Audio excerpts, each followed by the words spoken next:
안녕하세요. 사연 왔어요 톡톡입니다. 구독과 좋아요, 알림 설정 꼭 부탁드립니다. 그럼 오늘의 이야기 시작해 보겠습니다. 저는 올해 35의 남자입니다.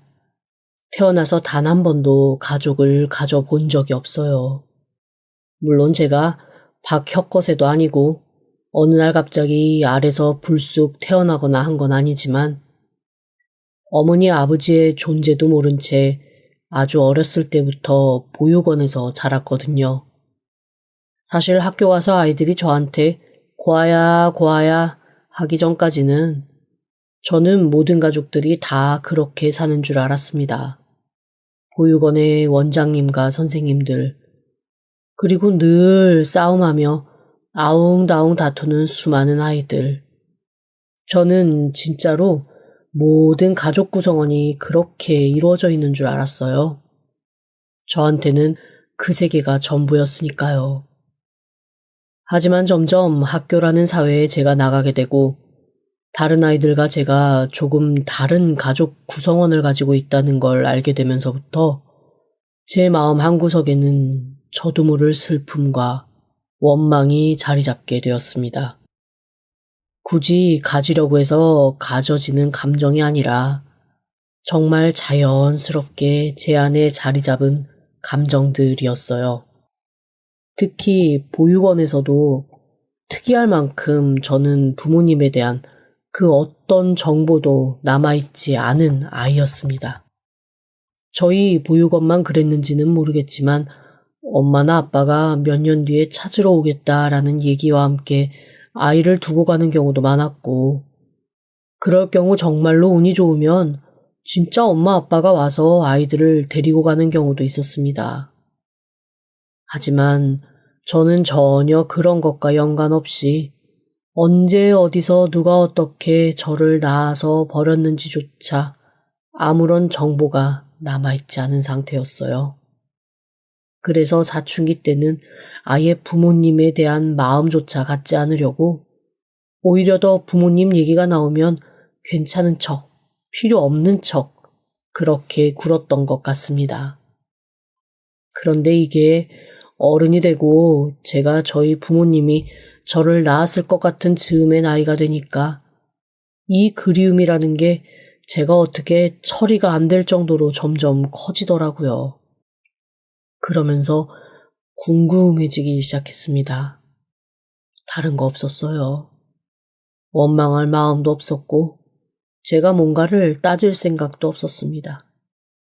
그저 돌아가시기 전에 얼굴 한번 보고 딱 한번 왜 그러셨냐고 물어보고 싶다는 생각만 가득했습니다. 하지만 그것도 제 마음처럼 쉬운 건 아니었죠. 아무런 흔적이 남아있지 않으니 어떻게 찾을 길도 묘연하더라고요. 그렇게 마음 한구석에 늘 부모님에 대한 그리움만 혼자 쌓아가다가 지금의 아내를 만났습니다. 아내는 처음부터 저한테 선물 같은 사람이었어요. 제가 고아라는 것도 개의치 않았고 부모님에 대한 아픔이 있는 것도 굳이 이해하려고 애쓰지도 않았습니다. 저보다 5살 연상이었는데 그래서인지 때로는 누나 같고 가끔은 엄마 같기도 했습니다. 사실 제가 아내를 보고 반한 건 조금 창피하지만 어른의 성숙미가 아내에게서 물씬, 정말 아주 물씬 느껴졌기 때문입니다. 아이돌처럼 상큼하고 설레는 마음보다는 진하게 풍기는 여인의 향기가 저를 더 두근거리게 만들었거든요. 그래서 제 처지를 겁내하면서도 아내에게 조금씩 다가갔고 다행히 아내는 제게 마음을 빨리 열어주었습니다. 그것도 별다른 편견 없이 말이죠. 그게 사실 제일 고맙더라고요. 사람들은 흔히 제가 고아라고 하면 두 부류로 나뉘어 저를 대합니다. 아주 시크한 척, 사람은 태어나면 어차피 언젠가는 다 고아가 된다며 엄청 이해의 폭이 넓은 사람인 것처럼 구는 사람이 있고 힘들게 살아서 어떡하냐며 동정하는 사람이 있거든요. 그런데 희한하게 아내는 그 둘 중 그 무엇도 아니었습니다. 그럴 수도 있죠 뭐라는 평범한 그 태도가 저를 얼마나 마음 편하게 해줬는지 몰라요. 하지만 저랑 사귀면서 아내가 딱 한 번 이렇게 말해서 저를 울리더라고요. 그래도 어쨌거나 엄마 아빠가 보고 싶을 테니 내가 꼭 언젠가는 당신 부모님 두 분 중에 한 분이라도 꼭 찾아줄게. 그게 현실적으로 가능하건 안 하건 일단 제 마음 구석에 있는 아픔과 상처를 알고 그렇게 얘기해 준다는 것 자체가 저한테는 너무나 기쁜 일이었습니다. 천사 같은 아내 덕에 저는 새 삶을 시작할 마음을 먹었죠. 아내는 정말 여러모로 저한테는 복덩이인 여자였습니다. 살림도 너무나 꼼꼼하게 잘했고 경제관념도 꽤 뚜렷했어요. 그리고 무엇보다 고마웠던 건 아내의 부모님, 즉 장인 장모님이 저를 아무런 편견 없이 받아주셨다는 겁니다. 제가 부모님이 없다 보니 상견례 대신 식사만 한 번 했거든요. 솔직히 좀 긴장을 했는데 감사하게도 두 분 다 아내와 똑같이 반응을 해주셨습니다.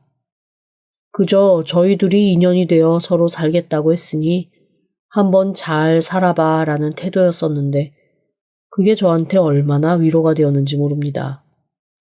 만약에 과도하게 저를 아끼시는 것처럼 보였다면 그거는 그거대로 제가 많이 부담스러웠을 것 같거든요. 그렇게 저와 아내는 행복한 삶을 시작하게 되었습니다. 서로가 서로에게 의지처가 되고 서로가 서로의 기댈 곳이 되어주면서 살자는 약속이 저희가 한 유일한 약속이었지요. 결혼하고 얼마 지나지 않아 아내는 저한테 아주 상세하게 제가 어디서 발견됐는지 어떻게 자랐는지를 물어보기 시작했습니다. 그런데 왜 자꾸 그런 걸 물어봐? 나 솔직히 기억도 잘 안 나고 사실 기억하려고 애쓰는 것도 좀 힘들거든. 내가 말했잖아. 당신 부모님 중에 한 분이라도 내가 꼭 찾아주겠다고. 그게 어디 쉬워. 나도 찾으려고 해봤지만 생각보다 사람 찾는 거 어렵더라고. 쉽지 않은 건 나도 알아. 하지만 사람이 할 수 있는 데까지는 해봐야지. 그리고 나 생각보다 능력 좋은 사람이야. 내가 찾으러 가면 못 찾을 건 이때까지 아무것도 없었어. 그 자신만만한 아내의 말에 저는 떠올리기 싫었던 기억들을 하나하나 되짚어가며 제가 발견되었던 곳, 자란 곳, 그리고 어렸을 때 들었던 얘기들을 차례차례 기억나는 대로 아내에게 얘기해 주었습니다. 저는 사실 처음에 아내가 제 부모님을 찾아주겠다고 했을 때 그냥 하는 소리인 줄 알았어요. 그리고 그런 말을 해주는 것만 해도 그냥 고마웠죠. 제 입장에서 저를 이해하고 한 번 더 생각해 주려는 거잖아요. 그런데 아내는 진심이었던 듯 했습니다. 저한테 제가 자랐던 보육원을 물어보더니 저랑 같이도 가고 혼자서도 가고 그곳을 들락날락 하면서 최대한 남아있는 자료가 있는지를 찾아보려고 하더군요.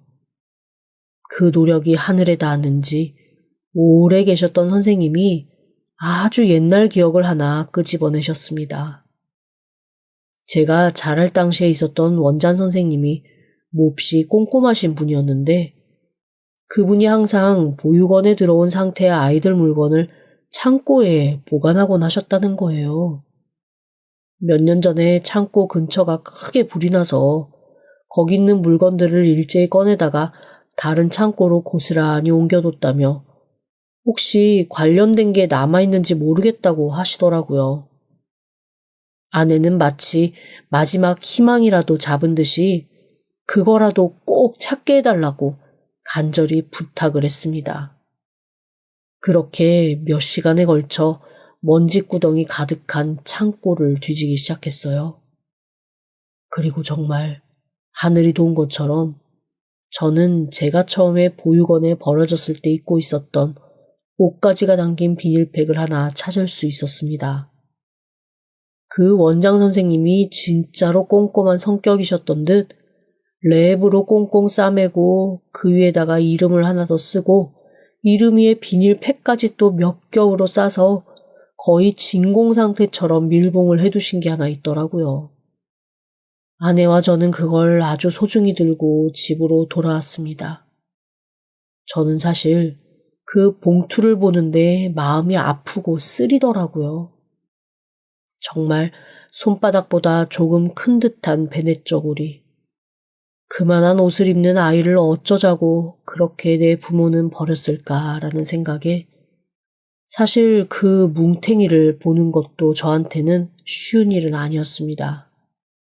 아내도 제 그런 마음을 눈치라도 챈 것처럼 저한테 그걸 가지고 뭘 할 건지는 말해주지 않았어요. 그래서 저도 조금씩 잊고 지내는 중이었죠. 그런데 몇 주 정도 지난 후 아내가 정말 세상이 다 뒤집어지는 것 같은 목소리로 집에 뛰어들어와 저에게 이렇게 얘기했습니다. 자기야, 찾았어! 드디어 찾았다고! 뭘 찾아? 당신 아버지! 당신 친구를 찾았다고! 순간 머리가 멍해졌습니다. 도대체 이 여자가 나한테 무슨 얘기를 하고 있는 건가? 자기가 하는 얘기가 무슨 얘기인지 알고나 하는 걸까? 오만 생각이 다 들더라고요. 그게 무슨 소리야? 내 친아빠를 찾았다니. 내 친아빠가 어딨는데? 어디서 찾은 건데? 자기 지난번에 보육원에서 가지고 왔던 그거 기억나? 내가 거기를 진짜 샅샅이 뒤져 작은 머리카락을 하나 찾았거든? 아내 얘기를 들으면서 정말 심장이 두방망이질을 쳤습니다. 혼자 손을 꼭 쥐고 떨리는 마음을 간신히 진정시켰습니다. 아니, 이상하더라고. 그 갓난쟁이 아기한테 머리카락이 있으면 얼마나 있겠어. 이거는 분명히 어른일 것이다. 아이의 것이 아닐 거야 라는 생각이 들더라고. 그래서 유전자 검사 의뢰했어. 그러면서 아내는 제게 봉투 하나를 내밀었습니다. 이제는 손발이 너무 떨려서 제가 스스로 제어하지 못하는 상태에 이르렀습니다. 떨리는 손을 애써 감추며 아내를 뚫어지게 바라보았어요. 아내가 눈물을 글썽이며 제 손을 잡고 얘기하더라고요. 이거 봐봐. 침자 확률 99.99999%야. 당신 아버지 찾았다고. 저는 저도 모르게 헉소리와 함께 바닥에 주저앉고 말았습니다.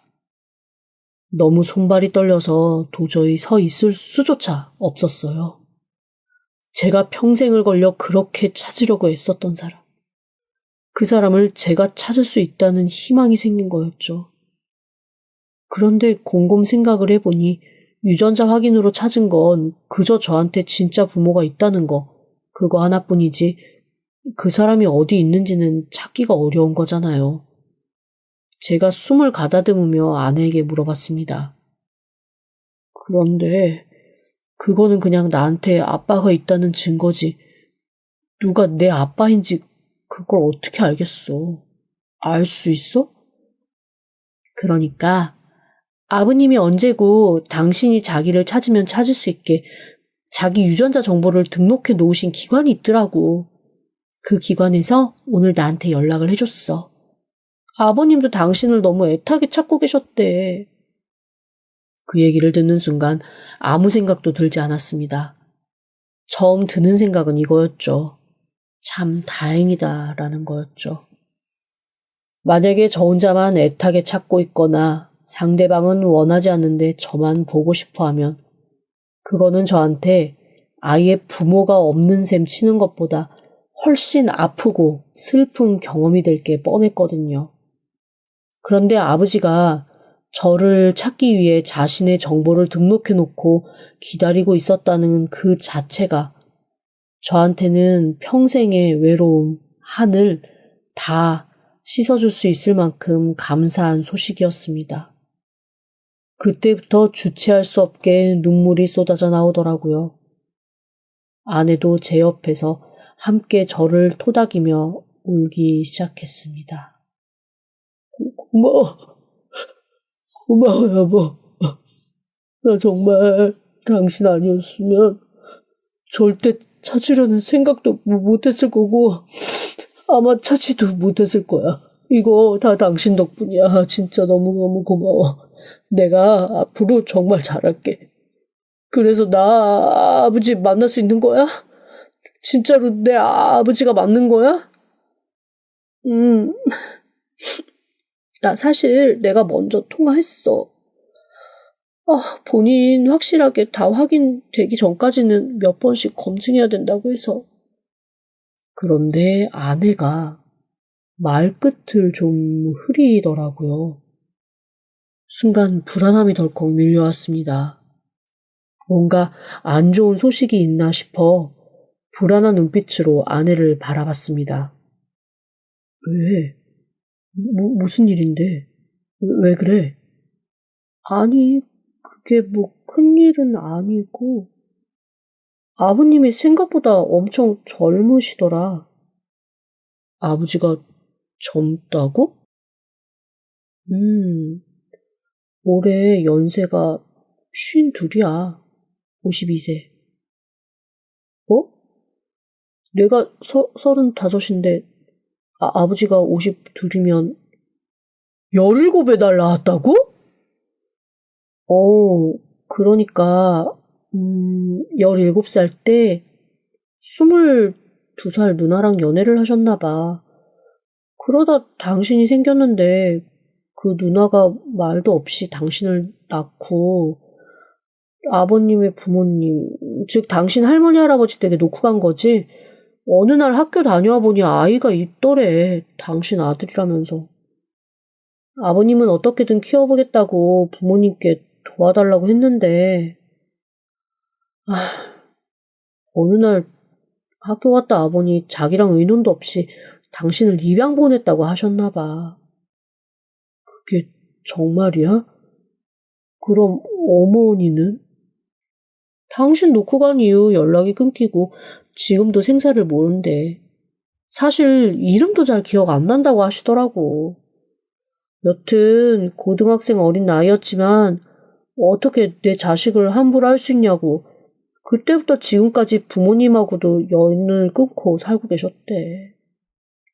그 말을 듣는데 가슴이 찌르르 아파왔습니다.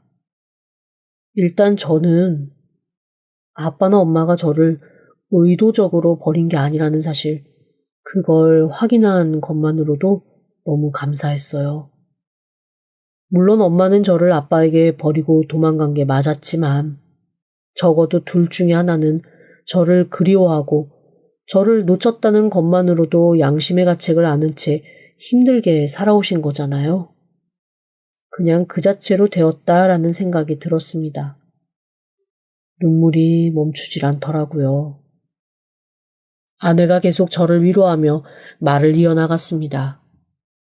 그래서인지 나한테 연락받고 몇 번이고 당신이 살아있는 거냐고, 맞냐고, 진짜 당신 확실하냐고 물어보시면서 진짜 한참 우시더라. 이제 자기는 죽어도 여한이 없대. 죽긴 뭘 죽어.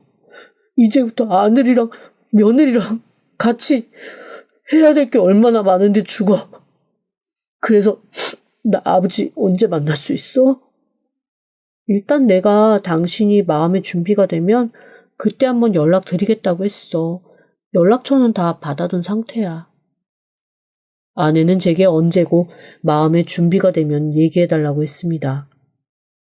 마음의 준비가 뭐 필요하겠어요. 35년을 기다려온 순간인데 저는 당장 전화를 걸겠다고 했습니다. 아버지? 전화기 밖의 남자는 흐느끼는 소리만 낼 뿐 아무런 소리를 내지 않았습니다. 제가 몇 번이고 아버지를 부르자 그제야 호서바라는 이름 하나가 흘러나오더라고요. 아마 그게 아버지가 지어준 제 이름인 듯 했습니다. 아버지가 살고 계신 곳은 생각보다 가까운 곳이었습니다. 지금 제 신혼집에서 불과 10km도 떨어지지 않은 곳이었어요. 아버지와 만날 약속을 잡고 가는 길은 한 걸음 한 걸음이 마치 걸음 하나당 1년인 것처럼 발걸음이 무겁기도 하고 가볍기도 하고 거리가 멀기도 하고 가깝기도 한 이상한 느낌이었습니다. 그렇게 만나기로 한 식당에 들어서는 순간 한 사람이 저와 아내를 보고 벌떡 일어나더라고요. 아버지였습니다. 뭔가 저와 닮은 것 같기도 하고 나이 차이가 채 20살이 나지 않다 보니 그냥 형 같기도 한 그런 느낌이었어요. 저는 쏟아져 나오는 눈물을 꾹 참으며 한 걸음 한 걸음 아버지에게 다가갔습니다. 아버지 역시 눈에 눈물을 그렁그렁 담고 있더라고요. 저를 꼭 끌어안으면서 떨리는 목소리로 정말 딱 한마디 말씀하시는데 그 얘기를 듣는 순간 저는 지난 세월의 모든 서름이 싹 씻겨져 나가는 것 같았습니다. 미안하다. 정말 미안하다. 한 번도 사랑하지 않았던 적은 없었다. 그렇게 아버지와 마주 앉아 밥을 나눠 먹는 날이 올 거라고는 상상도 못했는데 그런 날이 오니 정말 마음이 터질 것 같았습니다. 저는 식탁 아래에서 조용히 아내의 손을 꼭 잡았습니다. 이 여자한테 간이고 쓸개고 다 빼줘도 아깝지 않다라는 생각이 들었거든요. 그날 이후 저의 삶은 완전히 뒤바뀌었습니다. 아내는 어떻게 만난 아버지인데 떨어져 사냐며 할 수 있으면 우리라도 돈을 좀 보태서라도 아버지를 좀 더 가까이 모시자고 하더라고요. 그 얘기를 듣는데 정말 아내를 어떻게 해야 되나 싶어 손이 부들부들 떨렸습니다. 물론 좋은 의미로요. 말 한마디 행동 하나 저한테 제안하는 것 하나하나까지 어쩌면 이렇게 속이 깊고 사랑스러운지. 정말 이런 여자 어디 있다 나타났나 이제서야 나한테 왔나 싶은 생각이 들었습니다. 역시 나보다 나이가 많아서 생각하는 것도 훨씬 어른스럽구나 싶기도 하고 말이죠.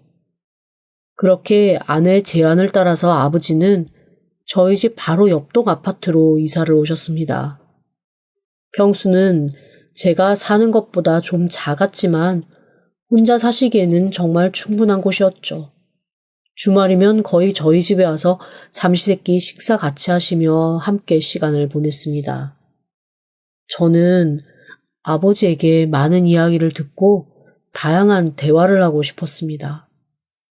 물론 저의 어렸을 적을 기억을 못하시기 때문에 제가 들을 수 있는 얘기는 한정적이었지만 저보다 먼저 살아온 아버지의 얘기를 들으면서 왜 그런 거 있잖아요.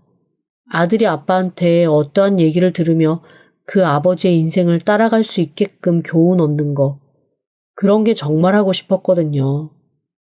처음에는 하루하루 거칠게 살아온 인생 남한테 해줄 얘기 뭐 있냐며 머뭇거리시던 아버지도 점점 아버지의 얘기를 저한테 해주시기 시작했습니다. 어렸을 때 집에서 나와 20살이 막 되던 무렵부터 안 해본 일 없게 이 일 저 일 다 하셨다고 했어요. 혹시나 주소지가 고정되어 있으면 자기 부모님이 찾아와서 집으로 끌고 들어갈까봐 주소지 신고하지 않아도 되는 그런 곳을 전전하며 살았다고 하더라고요. 그러다 보니 제가 집을 구하기 이전 집도 친한 형님 명의로 된 집에 전입신고도 없이 살고 계신 거였습니다. 그러면 할머니, 할아버지는 아직 살아 계신 거예요? 몇 년 전에 돌아가셨지.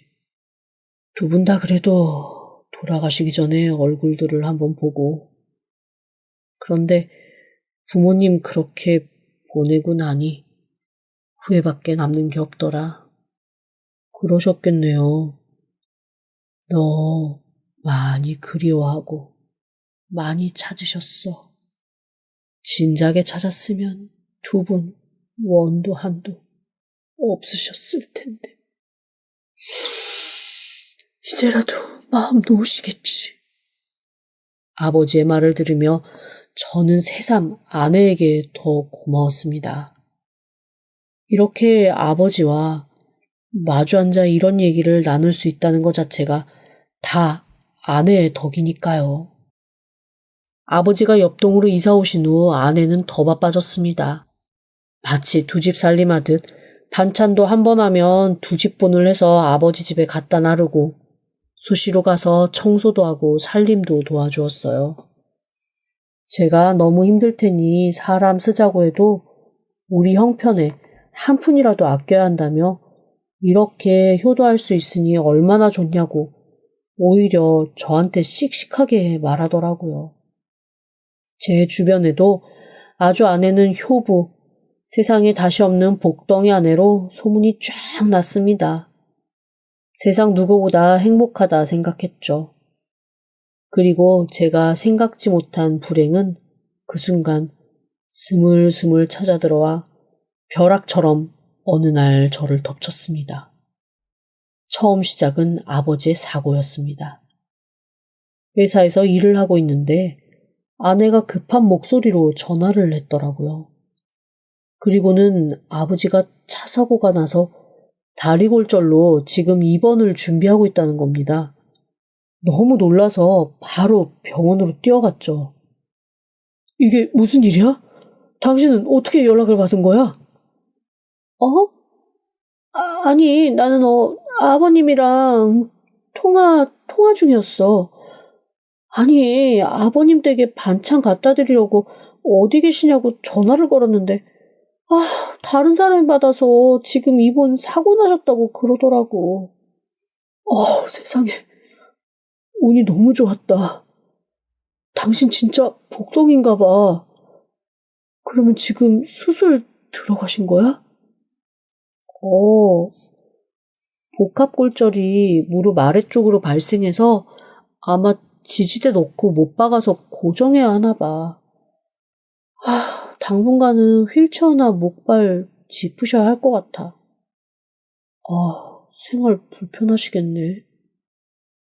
저기 아버님 다 나으실 때까지 그러면 집으로 모시고 와서 간호를 좀 할까? 나도 그러고 싶은데 우리 집도 넓은 게 아니라 이래저래 더 불편하실 것 같아서 그게 걱정이지 뭐. 그러면 주말에는 당신이 가서 돌봐드리고 주중에는 내가 가 있을게. 그리고 남자 간병인 하나 이틀에 한 번 오는 정도로 구해서 아버님 샤워나 목욕 같은 거 그 사람한테 부탁하면 되고. 그래, 그게 좋겠네. 당신이 더 고생이겠다. 아이고, 고생은. 아버님이 불편하실 텐데. 그렇게 아버지는 병원에서 3일 만에 퇴원해서 집으로 돌아오셨고, 그때부터 제 아내는 더 바빠지기 시작했습니다. 아무래도 아버지의 거동이 수월치 않으니 거의 하루 종일 아버지 집에서 수발을 들다가 제가 아버지 집으로 퇴근, 아내와 함께 그곳에서 저녁을 먹고 저희 집으로 돌아오는 게 생활이 되었죠. 삶의 터전이 아버지 집으로 옮겨진 것 같더라고요. 그래도 하루가 다르게 회복되어가는 아버지를 보며 저는 다행이라는 생각을 했습니다. 그러던 어느 날입니다. 회사 건물에서 아침부터 뭔가 공사를 하더니 결국 그게 사달이 났는지 온 건물 전기가 다 나가버리는 일이 벌어졌습니다. 컴퓨터도 연결이 안 되고 사무실에 불조차 들어오지 않으니 일을 할 수가 없더라고요. 결국 대표님도 뭐가 안 되겠다 싶으셨는지 그냥 오늘은 조기 퇴근하고 다음 날도 복구가 될지 안 될지 모르니 일괄 휴가를 주겠다고 하셨습니다. 갑자기 생긴 휴가에 모두가 들떴고 저도 이참에 아버지 모시고 교회라도 후딱 바람이나 쐬고 올까 하는 생각에 아내와 아버지에게 차례로 전화를 걸었습니다. 그런데 둘 다 받지 않더라고요. 두 사람 다 진동으로 해놓는 경우가 많아 전화를 종종 놓치는 타입들이라 이번에도 그런가 보다 하고 집으로 향했습니다. 아버지와 아내 둘 다 좋아하는 바나나를 한 틀 사서 손에 들고 대문을 열었습니다. 그리고 그 자리에서 저는 들어가지 못하고 우뚝 서버렸습니다. 아버지의 방 안에서 정말 깨르르 하는 아내의 웃음소리가 들렸거든요. 아우, 진짜 자기도 너무 짓궂어. 어떻게 나랑 같이 있겠다고 그렇게 차로 뛰어들 생각을 한 거야. 아니, 기껏 일꾸면서 가까이 있게 되었는데 너무 감질만 나게 만나니까. 나도 이거 뭔가 결단을 해야겠다는 생각이 들었지. 아, 진짜 우리 오라버니 과감한 건 알아줘야 해. 우리 귀여운 곰순이 내 그런 면에 반한 거 아니었어? 남자답게 확, 과감하게 확. 그런 의미에서 이리 와. 오빠가 아주 딱, 응? 남자답게, 아우, 못 살아. 다리도 성치 않으면서 왜 지치지를 않아? 난 지치지 않는 남자라니까. 하마터면 들고 있던 바나나를 떨어뜨릴 뻔했습니다. 방에서는 두 남녀가 사랑을 나누는 소리가 크게 새어나오기 시작했습니다. 뒷걸음질을 쳐서 문 밖으로 나와 저는 그 자리에 그냥 주저앉아 버렸습니다. 이게 대체 무슨 일인가 싶었죠. 그리고 그날 퇴근 시간이 훌쩍 넘을 때까지 저는 밖에서 걷다가 쉬다가 다시 걷다가 쉬다가를 반복하며 마치 갈 곳 잃은 사람처럼 헤매고 다녔습니다. 정말 많은 생각이 휘몰아쳤습니다.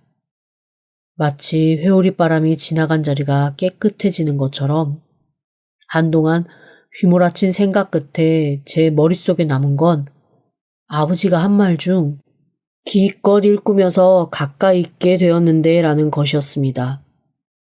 분명 그렇게 말한 게 또렷하게 기억났거든요. 다음날 저는 흔들리는 마음을 안고 흥신소를 찾았습니다. 그 이후 몇 주 동안 지옥 같은 시간을 보냈지요. 아내는 여전히 아무렇지도 않은 듯 아버지 집을 드나들었고 저는 모른 척하며 그저 흥신소의 연락을 기다릴 뿐이었습니다. 그런데 제 눈의 꺼풀이 한 겹 벗겨져서 그런 건지 아내와 아버지의 일거수일투족이 예전처럼 아무렇지도 않게 보이지 않더라고요. 친하다고는 생각했지만 그 친밀함이라는 것이 아주 오래전부터 서로를 알고 그 익숙함에서 나온 것 같은 친밀함이라는 게 느껴졌습니다.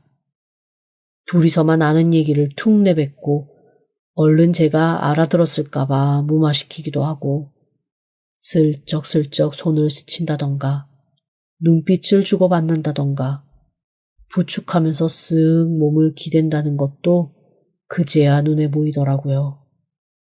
그리고 몇 주 뒤 저는 흥신소의 연락을 받고 큰 충격에 빠졌습니다. 아내와 아버지, 아니 알고 보니 제 아버지도 아니더군요. 사연인즉슨 이랬습니다.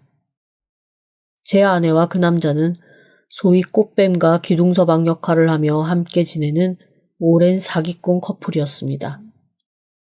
저처럼 연고 없는 남자를 찾아서 꼬셔서 재산을 뜯어내거나 홀로 된 여자를 찾아서 그 남자가 유혹하는 식으로 사람들 등을 쳐먹는 사이였던 거죠.